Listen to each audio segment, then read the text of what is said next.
नमस्कार, स्वागत है आप सभी का हमारे इस चैनल पर। आज के इस वीडियो में हम लोग पढ़ेंगे हिटलर की विदेश नीति। बहुत ही महत्वपूर्ण टॉपिक है। इसके पहले मैंने आपको हिटलर के बारे में बहुत कुछ बताया है। नाज़ीवाद के उदय के क्या कारण थे, इस पर भी वीडियो बन चुकी है। नाज़ीवाद के सिद्धांत या फिर विचारधारा क्या क्या थे, या फिर हम बात करें हिटलर की गृह नीति कैसी थी, इस पर भी वीडियो आ चुकी है। तो सारी वीडियोस आपको हमारे चैनल पर मिल जाएंगी। आज के इस वीडियो में हम लोग पढ़ेंगे हिटलर की विदेश नीति, जो कि लास्ट टॉपिक होगा। ओके, हिटलर से संबंधित ये लास्ट टॉपिक होगा। टोटल 6 वीडियो आई हैं, तो ये लास्ट वीडियो है। चलिए हम लोग देखते हैं हिटलर की विदेश नीति। देखिए, ये सारा कुछ आपको पढ़ना है। ओके, और ये PDF भी आपको मिल जाएगा। आपको इसी वीडियो में डिस्क्रिप्शन बॉक्स में PDF मिल जाएगा। ओके, सारा PDF जितना भी अभी तक मैंने आपको हिटलर के बारे में पढ़ाया, सब कुछ PDF आपको मिल जाएगा। तो चलिए हम लोग शुरुआत करते हैं। देखिए, हिटलर की विदेश नीति। वीडियो हो सकता है वाली थोड़ी सी बड़ी हो जाए। हिटलर ने अपने विदेश नीति की चर्चा विस्तारपूर्वक अपनी आत्मकथा मेन कॉम्फ में की है। कहीं कहीं इसको माइन कॉम्फ लिखा होता है। ओके, तो हिटलर की एक आत्मकथा है। जब ये जेल में बंद हुआ था 1923 के आसपास, इसको जेल में डाल दिया गया था, तो उसमें जेल में ही इसने एक अपनी आत्मकथा लिखी थी, ऑटोबायोग्राफी। उसका नाम था मेन कॉम्फ। ओके, एक पुस्तक लिखी थी। अपनी आत्मकथा में हिटलर ने ऑस्ट्रिया, चेकोस्लोवाकिया, पोलैंड एवं रूस के कुछ भाग को मिला करके एक विशाल साम्राज्य की स्थापना करने की बात की है। मतलब इसने अपने पुस्तक में ये बात कही थी कि जो जर्मनी साम्राज्य बनेगा, यानी जो हिटलर का सपना था, उसमें कौन कौन से क्षेत्र होंगे।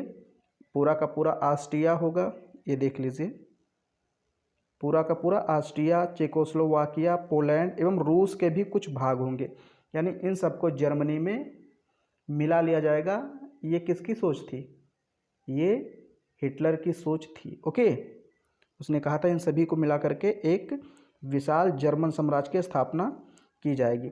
उसने कहा था कि जर्मनी की सीमाएं अस्थायी हैं। ये देखिए, आई नहीं होना चाहिए, यहाँ पर होना चाहिए अस्थायी।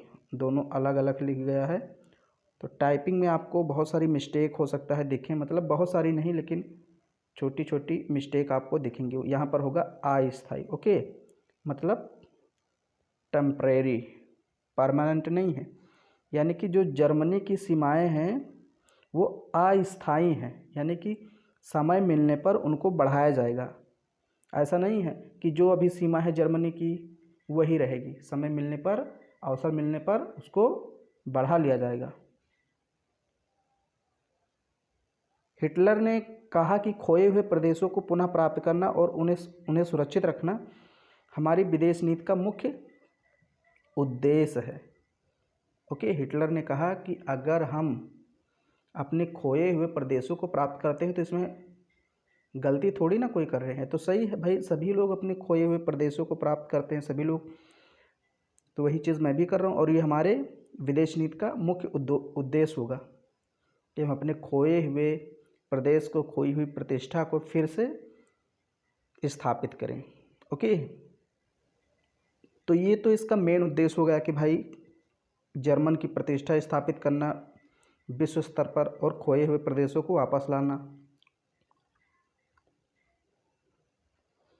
लेकिन यहाँ पर हम कुछ और उद्देश्यों की बात कर लेते हैं, क्योंकि एक ही उद्देश्य तो हो नहीं सकता। ओके, हिटलर की विदेश नीति के उद्देश्य की बात कर लेते हैं हम लोग। हिटलर की विदेश नीति का पहला उद्देश्य था कि वर्साय की संधि को पूर्ण रूप से अस्वीकार करके समाप्त कर दिया जाए। ओके, क्योंकि वर्साय की संधि के अंतर्गत जब प्रथम विश्व युद्ध हुआ तो 1914 से लेकर 18 तक हुआ था।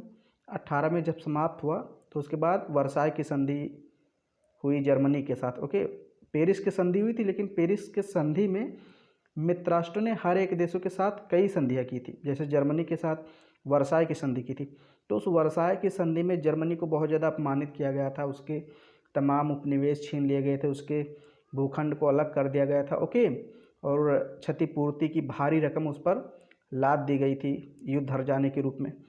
तो जर्मनी एक प्रकार से उसमें टूट गया था। तो हिटलर ने कहा कि हम जब सत्ता में आएंगे तो सबसे पहले जर्मनी के साथ जो अपमानजनक संधि की गई थी उसकी अवहेलना करेंगे और उसको समाप्त कर देंगे। तो ये इसका पहला उद्देश्य था, यह वर्साई की संधि को समाप्त कर देंगे। ओके।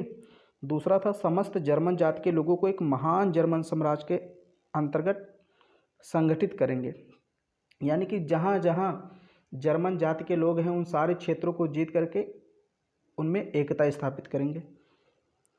जर्मनी की बढ़ती हुई जनसंख्या को बसाने तथा आर्थिक रूप से समृद्ध करने के लिए नवीन प्रदेशों की प्राप्ति करना, इसके लिए वह दक्षिणी पूर्वी यूरोप तथा मध्य यूरोप पर प्रभावकारी नियंत्रण स्थापित करना चाहता था। जर्मनी की नज़रें रूस के हरे भरे और तेल के भंडार पर भी थी। जर्मनी की नज़र रूस के हरे भरे प्रदेश और तेल के भंडार पर भी थी। अब देखिए, अब चूंकि जनसंख्या बढ़ रही थी तो हिटलर ने कहा कि चूंकि हमारी जनसंख्या बढ़ रही है हमारे देश की, तो आने वाली जो भविष्य की जनसंख्या होगी उनको बसाने के लिए, उनको आर्थिक समृद्धि दिलाने के लिए ज़मीन की आवश्यकता पड़ेगी। तो इसलिए हमारा लक्ष्य ये भी है कि हम दक्षिणी पूर्वी यूरोप में और मध्य यूरोप में अपना विस्तार करें, यानी वहाँ पर अपना नियंत्रण स्थापित करें, तथा रूस के भी कुछ हरे भरे प्रदेश और तेल के भंडार भी हम प्राप्त करें, ऐसा उसकी इच्छा थी। हालांकि इच्छा पूरी नहीं हो पाती, लेकिन उद्देश्य तो था उसकी विदेश नीति का। फिर है यहाँ पर साम्यवाद के प्रचार प्रसार को रोकना। ओके, रूस में साम्यवाद का प्रचार प्रसार, मतलब रूस में ही स्थापना हुई थी एक प्रकार से 1917 में जब साम्यवादी सरकार स्थापित हुई रूस में बोल्शेविक क्रांति के बाद। तो रूस का ये एक प्रकार से विचार था कि पूरे देश में, यानी जितने भी देश हैं सब जगह साम्यवादी सरकार स्थापित हो जाए। और हिटलर साम्यवादी सरकार से, हम कहें साम्यवाद विचारधारा से बहुत ज़्यादा नफरत करता था, तो वो इसको रोकना चाहता था। ओके, जर्मनी को विश्व में फिर से प्रतिष्ठा दिलाना और हिटलर का लक्ष्य था। तो ये इतने इसके उद्देश्य या फिर लक्ष्य आप कह सकते हैं।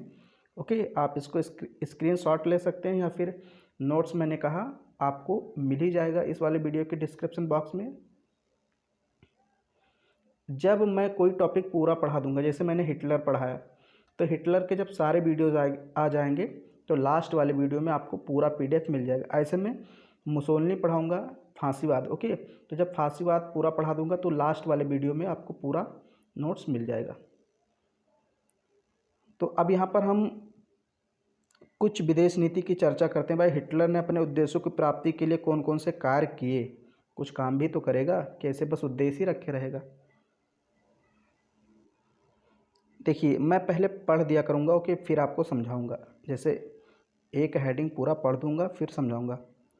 निशस्त्रीकरण एवं राष्ट्रसंघ का परित्याग। अब मैं पहले इतना आपको पढ़ के सुनाऊंगा फिर समझाऊंगा हुआ क्या वास्तव में। देखिए, हिटलर ने सत्ता प्राप्त करने के बाद ही 14 अक्टूबर 1933 को वर्साई की संधि को त्याग दिया। हिटलर ने कहा कि राष्ट्रसंघ की सदस्यता इस आशा में स्वीकार की गई थी कि इससे जर्मनी को न्याय प्राप्त होगा तथा उसके साथ समानता के व्यवहार किया जाएगा, लेकिन ऐसा नहीं हुआ। साथ ही राष्ट्रसंघ की सदस्यता उसके उद्देश्यों की पूर्ति में बाधक है, इसलिए जर्मनी ने राष्ट्रसंघ की सदस्यता भी त्याग दी। अब देखिए, जब ये सत्ता में आया, यानी 1933 में जब ये प्रधानमंत्री बना, चांसलर बना, तो इसने दो काम पहले किए। एक तो निशस्त्रीकरण की जो प्रक्रिया थी, जो संधि थी, उसको त्याग दिया। निशस्त्रीकरण का मतलब होता है हथियारों से दूरी बनाए रखना, यानी हथियारों में कमी करना। तो इसने कहा ये नहीं हो सकता, हम हथियारों में कमी नहीं कर सकते, हम अपना शस्त्रीकरण करेंगे, यानी कि हथियार में इजाफा करेंगे। तो इसने निशस्त्रीकरण की नीति का परित्याग किया। राष्ट्रसंघ का परित्याग कर दिया, क्योंकि ये 1925-26 के आसपास राष्ट्रसंघ में शामिल हुआ था। ओके, तो शामिल इसलिए हुआ था कि इसके साथ समानता का व्यवहार किया जाएगा, न्याय प्राप्त होगा और जो क्षतिपूर्ति की रकम है उसको कम की जाएगी, लेकिन ऐसा कुछ भी नहीं हुआ। ओके, जर्मनी के साथ ऐसा कुछ भी नहीं हुआ। तो उसने कहा जब हमें कोई फ़ायदा ही नहीं मिल रहा राष्ट्रसंघ से। ये राष्ट्रसंघ क्या था, मतलब जैसे युद्ध के बाद इसकी स्थापना हुई थी 1924 के आसपास, तो इसका सदस्य बना था 1925-26 के आसपास जर्मनी। तो इसको कोई फ़ायदा नहीं हुआ, तो इसलिए कहा फिर इसमें शामिल होने का मतलब ही क्या है। ओके, और भी बहुत सारी मतलब जैसे बाधाएं थी। जैसे जब कोई जर्मनी हथियार बनाता था तो राष्ट्रसंघ क्या करता था, उसको रोकता था। तो इसलिए जर्मनी ने कहा अगर हमें अपना शस्त्रीकरण आगे बढ़ाना है, हथियार बनाना है, तो राष्ट्र संघ का त्याग करना पड़ेगा, इस संघ से हमें निकलना पड़ेगा। तो इसका त्याग कर देता है, ओके, क्योंकि इसके उद्देश्यों की पूर्ति में बाधक था। फिर आपको समझ में आ गया होगा। अभी हम लोग बात करते हैं, 1 मिनट, इसको मैं ऊपर ले जाता हूँ। चलिए, वर्साय की संधि की समाप्ति, ओके। प्रथम विश्व युद्ध के बाद वर्साय की संधि द्वारा जर्मनी पर तमाम प्रतिबंध लगा दिए गए थे। हिटलर ने वर्साय की संधि को समाप्त कर दिया तथा युद्ध क्षतिपूर्ति की राशि देने से मना कर दिया। उसने फिर से सैन्यकरण शुरू कर दिया तथा जर्मनी में अनिवार्य सैनिक सेवा प्रारंभ की, साथ ही वायुसेना की भी स्थापना की। ओके, तो आप समझ लीजिए, पहला काम उसने निशस्त्रीकरण की नीति त्याग दी, राष्ट्रसंघ का परित्याग किया, फिर उसके बाद वर्साय की संधि को भी समाप्त कर दिया, क्योंकि इसका ये उद्देश्य था, मैंने आपको अभी बताया आपको उद्देश्य में, कि इसके साथ बहुत ही अपमानजनक संधि की गई थी जर्मनी के साथ। ओके, तमाम तरह के प्रतिबंध लगा दिए गए थे कि आप हथियार नहीं बना सकते। इसके जर्मन उपनिवेश अफ्रीका में जो थे उसको भी छीन लिया था मित्र राष्ट्रों ने। तमाम इसके भूखंड विसैन्यीकरण कर दिए गए थे, मतलब वहाँ से सेना हटा दी गई थी। तो इसने फिर से सैन्यीकरण शुरू करना स्टार्ट किया। ओके, ये देखिए, इसने फिर से सैन्यीकरण शुरू किया, यानी सैनिकों की संख्या बढ़ाई, जो संवेदनशील इलाके थे वहाँ पर इसने फिर से सेना लगा दी, अनिवार्य सैनिक सेवा लागू कर दी, मतलब सेना की बहुत ज़्यादा भर्ती करने लगा कि अनिवार्य है। जैसे अभी अपने देश में अगर सेना अनिवार्य रूप से भर्ती किया जाने लगा, यानी कि कहीं युद्ध की संभावना है तभी अनिवार्य रूप से आप भर्ती करेंगे, तो उसने अनिवार्य सैनिक सेवा प्रारंभ कर दी और साथ ही वायुसेना की स्थापना की। और अगर ये वर्साय की संधि को समाप्त ना करता तो ये सारी चीज़ें ना कर पाता। ओके, तो इसलिए सबसे पहले इसने वर्साय की संधि की अवमानना की कि हम इसको नहीं मानते हैं, ये एक आरोपित संधि थी, अपमानजनक संधि थी। उस समय जर्मनी इस स्थिति में नहीं था कि वर्साय की संधि को मतलब त्याग दे या फिर उसको नेगलेक्ट कर दे, लेकिन अब चूँकि जर्मनी उस स्थिति में आ चुका है, एक मजबूत स्थिति में आ चुका है, तो इसलिए जर्मनी इस संधि को त्याग रहा है। ओके, ऐसा हिटलर ने कहा था। तो अभी तक 2 पॉइंट मैंने आपको समझाया, निशस्त्रीकरण एवं राष्ट्रसंघ का परित्याग, वर्साय की संधि की समाप्ति, पोलैंड के साथ अनाक्रमण समझौता, इसको भी पढ़ देता हूँ फिर समझाता हूँ। वर्साय की संधि के अंतर्गत पोलैंड को सबसे अधिक जर्मन प्रदेश प्राप्त हुए थे, अतः पोलैंड को हमेशा ही जर्मनी के आक्रमण का भय बना रहता था। हिटलर पोलैंड को फ्रांस की सुरक्षा की प्रणाली से पृथक करना चाहता था, अतः 26 जनवरी 1934 ईस्वी को जर्मनी और पोलैंड के मध्य अनाक्रमण संधि हुई। इस संधि के तहत दोनों देशों ने यह वादा किया कि 10 वर्षों तक एक दूसरे की वर्तमान सीमाओं का किसी भी प्रकार से उल्लंघन या अतिक्रमण नहीं करेंगे। देखिए, जब प्रथम विश्व युद्ध समाप्त हुआ तो वर्साय की संधि हुई। वर्साय की संधि में ये हुआ कि जर्मनी के जो भी इलाके छीने गए या विखंडित किए गए, उनमें से ज़्यादातर इलाके छीनकर किसको दिए गए थे? पोलैंड को दे दिए गए थे। यानी जर्मनी के इलाके मित्र राष्ट्रों ने ले लिए थे और किसको दे दिए थे? पोलैंड को। तो पोलैंड को हमेशा ये डर बना रहता था कि जब जर्मनी मजबूत स्थिति में होगा तो वो हमसे उन इलाकों को वापस लेने की कोशिश करेगा। तो इसलिए पोलैंड को हमेशा जर्मनी के आक्रमण का भय बना रहता था। तो पोलैंड चाहता था कि जर्मनी हम समझौता कर लें, और जर्मनी भी यही चाहता था, क्योंकि पोलैंड को किसकी सुरक्षा प्राप्त थी? फ्रांस की। देखिए, ये बात ठीक है कि अभी समझौता कर रहा है जर्मनी, लेकिन अंत में पोलैंड पर आक्रमण करेगा। ओके, अभी तो समझौता कर रहा है, अभी क्योंकि अभी इसको बड़े बड़े देशों से लड़ना है, अभी छोटे देश पर ध्यान नहीं दे रहा है।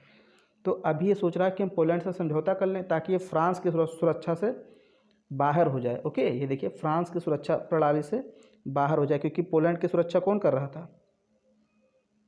फ्रांस। तो ये कुल मिलाकर पोलैंड को फ्रांस की सुरक्षा से बाहर करना चाहता था, अपने आप में मिलाना चाहता था। तो पहले इसने पोलैंड के साथ एक संधि की 26 जनवरी 1934 ईस्वी को, जिसको कहते हैं अनाक्रमण संधि। अनाक्रमण संधि मतलब इसमें दोनों देशों ने ये वादा किया एक दूसरे से कि हम 10 वर्षों तक एक दूसरे पर आक्रमण नहीं करेंगे, एक दूसरे की सीमाओं का उल्लंघन नहीं करेंगे, अतिक्रमण नहीं करेंगे। ओके, तो इससे पोलैंड का भी मतलब थोड़ा सा भय जो था वो ख़त्म हो गया कि चलो कम से कम 10 वर्ष तक जर्मनी हम पर आक्रमण नहीं करेगा। और जर्मनी को फ़ायदा होगा क्योंकि उसने फ्रांस से एक प्रकार से, फ्रांस का पोलैंड पर प्रभाव था तो उस प्रभाव को वो हटाने में कामयाब रहा। अब ये देखिए, ब्रिटेन के साथ नौसैनिक समझौता, इसको भी मैं पढ़ देता हूँ फिर समझाता हूँ। ब्रिटेन के साथ, ओके, ध्यान में रखिए, जर्मनी किसके साथ कर रहा है? ब्रिटेन के साथ। हालांकि जब युद्ध होगा तो ये ब्रिटेन के खिलाफ हो जाएगा, लेकिन अभी एक समझौता कर रहा है। ब्रिटेन मजबूर है क्योंकि ब्रिटेन वास्तव में युद्ध कभी भी नहीं चाहता है, ओके, क्योंकि वो अपने व्यापार को सबसे पहले देखता है। तुष्टीकरण की नीति सबसे ज़्यादा अगर किसी देश ने अपनाई तो ब्रिटेन ने अपनाई। अभी मैं आपको बताऊंगा अगर तुष्टीकरण की बात आएगी तो। जब हिटलर ने वर्साई की संधि की अवहेलना की तब फ्रांस, इटली और ब्रिटेन ने विरोध तो किया, लेकिन उन्होंने कोई ठोस कार्रवाई नहीं की, कोई ठोस कदम नहीं उठाया, क्योंकि इनके हित आपस में टकराते थे। ब्रिटेन नहीं चाहता था कि यूरोप में फ्रांस शक्तिशाली बने, साथ ही रूस के साम्यवाद के प्रसार को रोकने के लिए जर्मनी को मजबूत करना चाहता था। इसी उद्देश्य से ब्रिटेन ने जर्मनी के साथ 1935 ईस्वी में नौसैनिक समझौता किया। इस समझौते में यह तय किया गया कि जर्मन नाविक शक्ति इंग्लैंड की नाविक शक्ति से 35% होगी। अभी मैं समझाता हूँ क्या है। इस प्रकार से यह हिटलर की कूटनीतिक विजय थी। इससे फ्रांस और इटली ब्रिटेन से नाराज हो गए तथा स्ट्रेसा में गठित कूटनीतिक मोर्चा टूट गया। अब देखिए, इसको समझ लीजिए। ब्रिटेन के साथ जर्मनी ने एक नौसैनिक समझौता किया। समझौते के तहत ये तय किया गया कि जितनी ब्रिटेन की नौसेना है, जितनी शक्तिशाली, उसका 35% आप बना सकते हैं, यानी 1/3। मान लीजिए ब्रिटेन के पास 90 जहाज़ हैं पानी वाले, तो जर्मनी कितना बना सकता है? 3, मतलब 33%। आप 1/3 मतलब आप मान के चलिए 30, ओके, 30, या फिर आप यहाँ अगर सीधे सीधे देखें तो 35, यानी कि अगर ब्रिटेन के पास 100 जहाज़ हैं तो जर्मनी 35 जहाज़ बना सकता है। ऐसा ब्रिटेन ने आदेश, मतलब एक प्रकार से अनुमति दे दी, क्योंकि उस समय ब्रिटेन का बहुत ज़्यादा प्रभाव था, ओके। उस समय अमेरिका तो भाई द्वितीय विश्व युद्ध के बाद अमेरिका और रसिया चमके, इनको लोगों ने शक्तिशाली माना। उस समय ब्रिटेन की ज़्यादा चलती थी, ब्रिटेन, जर्मनी, फ्रांस। 1 मिनट, ये प्रॉब्लम हो गई कुछ।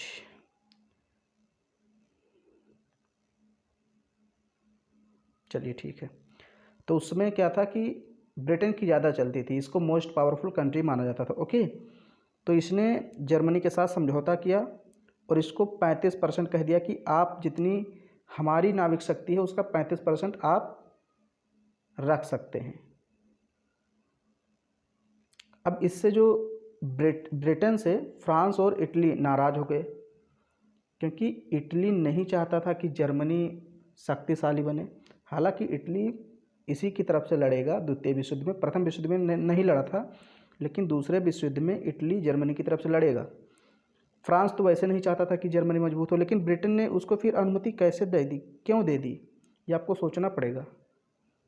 ब्रिटेन ने जर्मनी को अनुमति क्यों दी कि आप जहाज़ बनाइए, पनडुब्बी बनाइए, ये सारी चीज़ें बनाइए? क्योंकि इनके आपस में हित टकराते थे। देखिए, ब्रिटेन नहीं चाहता था कि फ्रांस शक्तिशाली बने, ओके। अगर जर्मनी कमज़ोर रहेगा तो फ्रांस शक्तिशाली हो जाएगा। तो ये पहली चीज़। दूसरी चीज़, ब्रिटेन नहीं चाहता था कि रूस का साम्यवाद प्रसार बहुत ज़्यादा हो। अब अगर रूस के साम्यवादी विचारधारा के प्रसार को रोकना है तो ब्रिटेन चाहता था कि कौन रोके? जर्मनी रोके, क्योंकि जर्मनी का जो तानाशाह हिटलर था वो साम्यवादी विचारधारा से बहुत ज़्यादा नफरत करता था। मैं यहाँ पर थोड़ा सा रुक करके इसलिए समझा रहा हूँ क्योंकि बीच में थोड़ी प्रॉब्लम भी आ गई थी। तो ब्रिटेन चाहता था कि जर्मनी रूस के साम्यवादी सरकार को रोके, उसके प्रसार को रोके, क्योंकि ब्रिटेन था पूंजीवादी देश और रसिया था साम्यवादी देश। हालांकि रसिया और ब्रिटेन साथ में लड़ते हैं एक तरफ से, लेकिन फिर भी आपस में उनके हित टकराते थे। तो यही सारे कारण थे कि भाई ब्रिटेन एक तो ना तो फ्रांस को शक्तिशाली बनने देना चाहता था, ना तो रूस को। ब्रिटेन चाहता था कि अगर रूस ब्रिटेन से शक्तिशाली बन जाएगा तो फिर यूरोप का जो बैलेंस से संतुलन बिगड़ जाएगा। इसलिए ब्रिटेन इन दोनों देशों को यानी फ्रांस को और रूस को रोकना चाहता था। और किसके बल पर रोकना चाहता था? जर्मनी। वो चाहता था जर्मनी को स्ट्रांग बना दो तो जर्मनी इनसे लड़ेगा, तो ये दोनों नष्ट करेंगे अपना पूरा संसाधन और ब्रिटेन अपना फ़ायदा उठाता रहेगा। ओके, तो ये सारी चालें थी ब्रिटेन की। इसी को बोलते हैं एक प्रकार से तुष्टीकरण नीति ब्रिटेन की।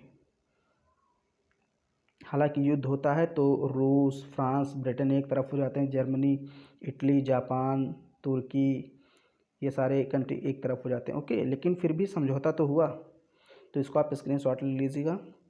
राइनलैंड का सैनिकरण। चूँकि जब प्रथम विश्व युद्ध हुआ था, पेरिस शांति सम्मेलन हुआ, तो उसमें ये फैसला लिया गया था कि राइनलैंड से जर्मनी का जितनी भी सेना है उसको हटा लिया जाए। यानी कि राइनलैंड से जर्मनी की सेनाएं हटा ली गई थी फ्रांस की सुरक्षा की दृष्टि से। ओके, ये जो राइनलैंड का क्षेत्र था ये फ्रांस और जर्मनी के बीच में था। तो चूँकि फ्रांस जीत गया था इसलिए दबाव डाल करके जर्मनी की जितनी सेना थी फ्रांस ने यहाँ से हटवा दी थी। लेकिन अब चूँकि जर्मनी मजबूत स्थिति में था इसलिए उसने राइनलैंड का फिर से सैनिकरण करना शुरू कर दिया, यहाँ पर सेना लगानी शुरू कर दी। देखिए, वर्साय संधि में राइनलैंड का सैनिकरण फ्रांस की सुरक्षा की दृष्टि से किया गया था। ओके, यहाँ पर विसैन्यीकरण होगा। ओके, मतलब फ्रांस की सुरक्षा की दृष्टि से राइनलैंड का विसैन्यीकरण कर दिया था। विसैन्य मतलब हटा दिया गया था, तो यहाँ विसैन्य होगा, मैंने सैन्य लिखा है। लोकार्नो की संधि में इसे जर्मनी ने मान्यता भी दे दी थी। मतलब लोकार्नो की संधि हुई थी, ओके, जर्मनी और फ्रांस के मध्य। तो उसमें क्या किया गया था कि भाई जर्मनी ने मान लिया था कि चलो हम राइनलैंड से अपनी सेना हटा लेते हैं। जब मुसोलिनी के अबिसिनिया पर हमले का ब्रिटेन और फ्रांस द्वारा प्रबल विरोध नहीं किया गया तो हिटलर ने भी राइनलैंड पर अधिकार करने की योजना बनाई। अब अबिसिनिया को आज हम लोग बोलते हैं इथियोपिया। ओके, तो जब अबिसिनिया पर मुसोलिनी यानी इटली का तानाशाह आक्रमण कर देता है और ब्रिटेन फ्रांस कुछ नहीं बोलते तो इससे क्या होता है, हिटलर का भी उत्साह बढ़ जाता है कि जब मतलब मुसोलिनी को ये लोग कुछ नहीं बोले, उसका कुछ नहीं कर पाए तो हमारा भी कुछ नहीं कर पाएंगे। तो ये भी सोचता है कि हम फिर से राइनलैंड का सैन्यीकरण कर दें, जो कि विसैन्यीकरण कर दिया गया था, हम उसका फिर से सैन्यीकरण कर दें, यानी वहाँ पर फिर से सेना लगा दें। ओके, जर्मनी के अब वो मतलब शस्त्रीकरण करने लगा, सेना लगाने लगा, फौज अपनी बढ़ाने लगा। तो इससे फ्रांस और चेकोस्लोवाकिया अपनी सुरक्षा के लिए चिंतित हो गए, इन लोग को डर लगने लगा। चेकोस्लोवाकिया एक देश है। ओके, तो फ्रांस और चेकोस्लोवाकिया ये अपनी सुरक्षा के लिए चिंतित हो गए और 21 मई 1935 को उन्होंने रूस से पारस्परिक रक्षात्मक संधि कर ली। बस यही संधि कर ली, वह गड़बड़ हो गया मामला। रूस से किसने किसने संधि कर ली? चेकोस्लोवाकिया और फ्रांस, क्योंकि ये जर्मनी से डर गए थे तो ये रूस के पास भाग कर गए और 21 मई 1935 को उन्होंने रूस से रक्षात्मक संधि कर ली। हिटलर ने घोषणा की कि यह संधि लोकार्नो संधि के विरुद्ध थी। ओके, हिटलर ने बहाना मारा कि ये जो आपने संधि की है ये लोकार्नो की संधि के विरुद्ध है। इसी आधार पर हिटलर ने लोकार्नो की संधि को अस्वीकार कर दिया। हिटलर ने कहा क्योंकि फ्रांस की संधि जर्मनी के साथ कहाँ हुई थी? लोकार्नो नामक स्थान पर लोकार्नो की संधि। तो जब जर्मनी ने कहा कि फ्रांस ने लोकार्नो की संधि की अवहेलना कर दी और रूस से संबंध बना लिया, तो हम भी लोकार्नो की संधि को अस्वीकार करते हैं और हम फिर से सैन्यीकरण करेंगे राइनलैंड का और 35,000 सेना भेज करके उसको अपने अधिकार में कर लिया। लोकार्नो की संधि में ही जर्मनी ने स्वीकार किया था विसैन्यीकरण की प्रक्रिया को। लेकिन जब फ्रांस ने रूस से संबंध बना लिया, संधि कर ली, तो जर्मनी ने कहा कि जब फ्रांस रूस से संबंध बना सकता है तो हम भी अपनी इस बात को खारिज करते हैं, अब इस बात को नहीं मानेंगे, हम फिर से सैन्यीकरण करेंगे। ओके, तो ये चीज़ें हुई थी। रोम बर्लिन धुरी का निर्माण, यानी कि रोम इटली, रोम का मतलब क्या है? इटली। इटली की राजधानी रोम है और बर्लिन मतलब जर्मनी की राजधानी। ओके, तो यानी इटली और जर्मनी की यहाँ पर एक संधि हो जाती है। ओके, दोनों मिल जाते हैं क्योंकि दोनों की विचारधाराएं भी मिलती हैं। भाई जर्मनी भी साम्यवाद विरोधी है, तानाशाही स्थापित करना चाहता है, इटली भी साम्यवाद विरोधी और तानाशाही स्थापित करना चाहता है अपने देश में। तो इन दोनों की विचारधारा काफ़ी मिलती थी। इटली में फांसीवाद, जर्मनी में नाजीवाद। हिटलर चाहता था कि जर्मनी, इटली एवं जापान मित्रता के बंधन में बंध जाए। जापान भी साम्यवाद का विरोधी था, इसलिए हिटलर ये चाहता था कि इटली, जर्मनी, जापान मित्रता के बंधन में बंध जाएं, और लास्ट में बंध भी जाते हैं, क्योंकि यह तीनों एक समान विचारधारा के समर्थक थे, जनतंत्र से इन्हें घृणा थी और साम्यवाद के कट्टर विरोधी थे। अबिसीनिया युद्ध के समय जर्मनी ने इटली को समर्थन दिया था। ओके, जब इटली ने अबिसीनिया पर आक्रमण किया तो उसमें जर्मनी ने इटली को समर्थन दिया कि आपने बहुत अच्छा किया। स्पेन के गृह युद्ध के मौके पर फ्रैंको को हिटलर और मुसोलिनी दोनों ने मदद की, तो उस समय भी इन दोनों में निकटता आई। पारस्परिक सहयोग के कारण दोनों देश एक दूसरे के निकट आए और 25 अक्टूबर 1936 को बर्लिन और रोम के बीच संधि हुई, जो रोम बर्लिन धुरी के नाम से जानी जाती है, एक्सिस। ओके, बाद में इसमें जापान शामिल हो जाता है, मैं आगे पढ़ाऊंगा आपको। तो 25 अक्टूबर 1936 को बर्लिन यानी कि जर्मनी, रोम यानी कि इटली, इन दोनों के बीच संधि हुई और इसी को कहते हैं रोम बर्लिन धुरी। अब इसमें क्या हुआ आगे देखते हैं। तो इटली और जर्मनी के बीच जो संधि हुई, इस संधि में तय किया गया कि दोनों राज्य पारस्परिक हितों के मामले में एक दूसरे का सहयोग करेंगे, एक दूसरे की प्रादेशिक अखंडता की रक्षा करेंगे और यूरोप को साम्यवाद से बचाएंगे, यानी रूस से बचाएंगे। ये इटली और जर्मनी ने वादा किया। अब आगे चलकर इसमें जापान भी शामिल हो जाता है। तो यहाँ एक बहुत ही इम्पोर्टेंट टॉपिक है, कॉमिंटन विरोधी समझौता। ओके, इसको इंग्लिश में बोलते हैं एंटी कॉमिंटन पैक्ट। ओके, देखिए कॉमिंटन विरोधी यानी कॉमिंटन का विरोध करेंगे, कॉमिंटन का विरोध करेंगे। तो ध्यान से समझिए कॉमिंटन क्या है और इटली, जापान, जर्मनी कॉमिंटन का विरोध क्यों करेंगे। ओके, देखिए 1917 में रूस में बोल्शेविक क्रांति की सफलता के बाद रूस की साम्यवादी सरकार पूरे विश्व में साम्यवाद का प्रचार प्रसार करना चाहती थी। मैं पहले पढ़ देता हूँ फिर समझाता हूँ। रूस ने कम्युनिस्ट इंटरनेशनल नामक एक संस्था बनाई थी जिसे कॉमिंटन कहा जाता है। ध्यान से पढ़िएगा, रूस ने एक संस्था बनाई थी। अब मैं इसका पहले इतना आपको समझा देता हूँ। ओके, देखिए 1917 में रूस में बोल्शेविक क्रांति हुई। 1917 में रूस में बोल्शेविक क्रांति हुई और सफल हुई। तो उस क्रांति की सफलता के बाद रूस में साम्यवादी सरकार की स्थापना हो गई। अब वो साम्यवादी सरकार चाहती थी कि पूरे विश्व में साम्यवादी सरकार की स्थापना हो, तो उसने पूरे विश्व में साम्यवादी विचारधारा के प्रसार के लिए क्या किया, एक संस्था बनाई, कम्युनिस्ट इंटरनेशनल नामक एक संस्था बनाई और इसी को कहा गया कॉमिंटन। तो ये संस्था किसने बनाई थी, कॉमिंटन नामक कम्युनिस्ट इंटरनेशनल संस्था किसने बनाई थी, रूस ने, ताकि विचारों का प्रसार किया जा सके साम्यवाद का पूरे विश्व में। और इटली, जापान, जर्मनी नहीं चाहते थे कि ये संस्था पूरे विश्व में साम्यवाद का प्रचार प्रसार करे, इसलिए उन्होंने इसके विरुद्ध में एक समझौता किया, तो उसी को कहा गया कॉमिंटन विरोधी समझौता। आपको समझ में आ गया होगा। अब मैं पढ़ देता हूँ, बाकी पूरी चीज़ आपको समझ में आ गई। इस संस्था का कार्य विश्व के विभिन्न देशों में साम्यवादी विचारधारा का प्रचार प्रसार करना था। जापान, इटली और जर्मनी साम्यवाद से नफरत करते थे, अतः नवंबर 1936 में, देखिए नवंबर 1936 में जापान एवं जर्मनी ने अंतर्राष्ट्रीय साम्यवाद विरोधी समझौता पर हस्ताक्षर किए। इसके तहत दोनों देश एक दूसरे को साम्यवादी गतिविधियों की सूचना देंगे और साम्यवाद से मुकाबला करने के लिए स्थायी आयोग बनाएंगे। 1937 में इटली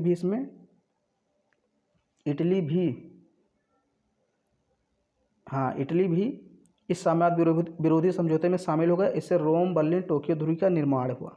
अब देखिए रोम, बर्लिन, टोक्यो धुरी, रोम मतलब इटली, बर्लिन मतलब जर्मनी, टोक्यो मतलब जापान, यानी कि पहले इसमें कौन कौन दो देश शामिल हुए। 1936 में जर्मनी एवं जापान शामिल हो गए, नवंबर 1936 में, कि हम इसका विरोध करेंगे, इस संस्था का आपस में सहयोग करेंगे। ओके, फिर 1937 में इटली भी शामिल हो जाता है। तो तीन देश मिलकर के कॉमिंटन विरोधी समझौता करते हैं, जिसको एंटी कॉमिंटन पैक्ट कहते हैं इंग्लिश में।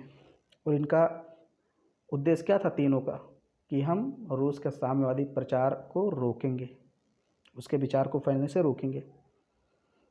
आप देखिए यहाँ पर ऑस्ट्रिया पर अधिकार कैसे करता है जर्मनी। ऑस्ट्रिया में अधिकांशतः जर्मन जाति के लोग थे और वहाँ भी नाजी दल मौजूद था, मतलब नाजी दल ऑस्ट्रिया में भी मौजूद था, क्योंकि ऑस्ट्रिया और जर्मनी पहले एक ही साम्राज्य के अंग थे, बाद में ऑस्ट्रिया अलग हो गया था। ओके, तो ऑस्ट्रिया में एक छोटी सी संस्था थी, मतलब इसकी नाजीवाद की, लेकिन उतनी ज़्यादा कारगर नहीं थी कि वहाँ अपनी सत्ता स्थापित कर ले। ओके, तो इसके अलावा ऑस्ट्रिया में जन्म होने के कारण हिटलर का भावात्मक संबंध भी ऑस्ट्रिया से था। तो हिटलर चाहता था कि हम इसको मिला लें ऑस्ट्रिया को। ओके, क्योंकि ऑस्ट्रिया में अधिकांश जो जनसंख्या थी वो जर्मन जाति के लोग ही थे, और हिटलर का जन्म भी ऑस्ट्रिया में हुआ था। आपको पता है जर्मनी का वो शासक बनता है प्रधानमंत्री, लेकिन उसका जन्म कहाँ हुआ था? ऑस्ट्रिया में। तो इसलिए जन्म से भावात्मक उसको लगाव था कि हम जर्मनी को और ऑस्ट्रिया को एक करें। नाजी दल ने 1934 में एक षड्यंत्र के द्वारा ऑस्ट्रिया की सरकार को हटाकर नाजी सरकार की स्थापना करने का प्रयत्न किया, किंतु असफल रहा। लेकिन 4 मार्च 1938 को ऑस्ट्रिया पर आक्रमण करके उसे जर्मनी में हिटलर ने मिला लिया। यानी पहली बार ये हुआ कि जो वहाँ की नाजी पार्टी थी ऑस्ट्रिया की, तो उसने ऑस्ट्रियाई सरकार को हराने का प्रयास किया, उसका तख्ता पलटने का काम किया, लेकिन असफल रही। फिर क्या हुआ? 4 मार्च 1938 को डायरेक्ट हिटलर ने ऑस्ट्रिया पर आक्रमण किया और वहाँ की सरकार भाग गई और जर्मनी में मिला लिया, ऑस्ट्रिया को अधिकार कर लिया। फिर है यहाँ चेकोस्लोवाकिया पर अधिकार। अब देखिए धीरे धीरे अधिकार होता ही जा रहा है। प्रथम विश्व युद्ध के बाद चेकोस्लोवाकिया का निर्माण हुआ था और उसके एक नए प्रदेश सुडेटनलैंड में जर्मन जाति का बाहुल्य था। देखिए प्रथम विश्व युद्ध के बाद जब पेरिस की संधि हुई यानी पेरिस सम्मेलन हुआ, तो उसी में जर्मनी के प्रदेशों को अलग करके एक राज्य बनाया गया था चेकोस्लोवाकिया, और चेकोस्लोवाकिया में एक छोटा सा क्षेत्र था सुडेटनलैंड। इसमें बहुत ज़्यादा जर्मन जाति के लोग रहते थे। हिटलर ने नाजी दल के प्रचार के माध्यम से वहाँ पर जर्मनों को विद्रोह करने के लिए उकसाया। अब चूँकि सुडेटनलैंड में इसका नाम थोड़ा अजीब है, चेकोस्लोवाकिया का एक क्षेत्र था सुडेटनलैंड, यहाँ पर जर्मन के लोग बहुत ज़्यादा रहते थे। तो हिटलर ने यहाँ पर नाजीवाद का प्रचार प्रसार किया और यहाँ के लोगों को कहा कि तुम चेकोस्लोवाकिया से अलग होने की नीति बना लो, यानी अपने सरकार के विरुद्ध में हो जाओ। ओके, विद्रोह कर दो कि हमें जर्मनी में मिलाया जाए, क्योंकि यहाँ पर जर्मन लोग ज़्यादा रहते थे सुडेटनलैंड में। तो हिटलर ने इन सभी से कहा कि तुम अपने सरकार के प्रति विद्रोह कर दो, उकसा दिया एक प्रकार से। फलतः चेकोस्लोवाकिया सरकार के विरुद्ध जर्मनों ने विद्रोह कर दिया। ब्रिटेन जर्मनी से युद्ध नहीं करना चाहता था। अगर ब्रिटेन चाहे तो इसकी तरफ से बोल सकता था, जर्मनी पर आक्रमण कर सकता था, लेकिन वो युद्ध से बचना चाहता था, तो युद्ध नहीं करना चाहता था। अतः उसने अपनी तुष्टीकरण की नीति अपनाई और म्यूनिख समझौता हुआ था। ओके, 4 देशों के मध्य, इटली, जर्मनी, फ्रांस और ब्रिटेन, ये 4 देश थे, इटली, जर्मनी, फ्रांस और ब्रिटेन। इन 4 देशों के मध्य 30 सितंबर 1938 में समझौता हुआ था और उस म्यूनिख समझौते के तहत सुडेटनलैंड का हिस्सा जर्मनी को दे दिया गया। मार्च 1939 में चेकोस्लोवाकिया के राष्ट्रपति हाचा को हिटलर ने बर्लिन बुलाया और उसे डरा धमकाकर चेकोस्लोवाकिया को जर्मनी का अंग बना लिया। मतलब पहले तो म्यूनिख समझौते के तहत सुडेटनलैंड का हिस्सा प्राप्त कर लिया, क्योंकि सुडेटनलैंड में जर्मन जनसंख्या ज़्यादा थी, इसलिए इंग्लैंड या जिसको हम ब्रिटेन कहते हैं, ब्रिटेन, फ्रांस और इटली ने ये तय कर लिया कि सुडेटनलैंड का हिस्सा जर्मनी को दे दिया जाए, क्योंकि ये लोग ब्रिटेन बेसिकली तुष्टीकरण की नीति अपनाता था, क्योंकि वो युद्ध नहीं करना चाहता था, व्यापारिक हितों को अपने ध्यान में रखता था। तो इसलिए तीनों ने मिलकर ये समझौता किया, तीनों क्या, चारों ने। Okay, Germany, Italy, France, Britain, चारों ने मिलकर एक समझौता किया, म्यूनिख समझौता, 30 सितंबर 1938 को। और इस समझौते में यह तय किया गया कि ये जो सुडेटनलैंड का हिस्सा है, यहाँ जर्मनी ज़्यादा है, तो इसलिए ये हिस्सा जर्मन को दे दिया जाए, मतलब जर्मनी को दे दिया जाए। तो ये हिस्सा दे दिया गया। अब हिटलर की लालसा और ज़्यादा बढ़ गई। उसने क्या किया? मार्च 1939 में चेकोस्लोवाकिया के जो राष्ट्रपति थे हाचा, उनको अपने देश में बुला के आओ, हम लोग बात करेंगे। जब बुला लिया अपने देश में हिटलर ने उनको, तो उनको डरा धमका करके पूरा का पूरा चेकोस्लोवाकिया हड़प लिया। ओके, अधिकार में कर लिया। तो चेकोस्लोवाकिया भी कहाँ चला गया? जर्मनी में। अब यहाँ देखिए ये लास्ट हेडिंग है। ओके, हालांकि बहुत सारे और हैं, लेकिन मैंने कम ही इसमें लिखा। रूस जर्मन अनाक्रमण संधि। पोलैंड पर आक्रमण करने के लिए जर्मनी ने रूस के साथ 1939 में अनाक्रमण संधि की। इसमें एक गुप्त समझौता भी हुआ, जिसके तहत पोलैंड को जर्मनी और रूस के बीच बंटवारा भी किया जाना तय हुआ। अब इसको समझ लीजिए, इसको आप पढ़ लीजिएगा। दरअसल इसमें ये हुआ कि रूस और जर्मनी के बीच एक अनाक्रमण संधि होती कि हम दोनों एक दूसरे पर संधि नहीं करेंगे, और ये संधि कब होती है?